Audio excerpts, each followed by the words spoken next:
From starter to finish, step by step, experts show what it takes to make sourdough bread at home. Start with a half a cup of flour, even gluten-free works, in a bowl. Now, add a half a cup of water to the flour. Mix the flour and water together until fairly thick. Cover the mixture with a colander or sieve in order to let the air in, but keep out debris for at least an hour.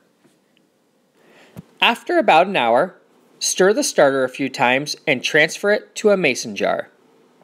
Cover the jar loosely with the lid and keep it on the counter for at least 2 days.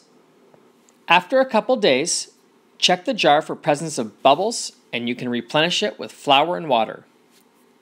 Now that you have your starter finished, let's bake some bread.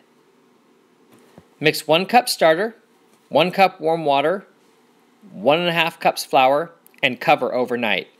Let it develop until double in size with a yeasty odor. After a night's rest, add a half a tablespoon of salt, ideally dissolved in a half a cup of warm water. At this point, you can add a tablespoon of oil and/or sugar, brown sugar, and honey. Stir and combine ingredients together, adding a half cup of flour. Continue mixing until soft, crumbly dough forms. On a floured surface, knead the dough until it springs back easily.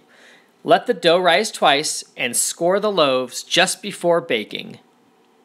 There you have it, a step-by-step process of making sourdough bread at home.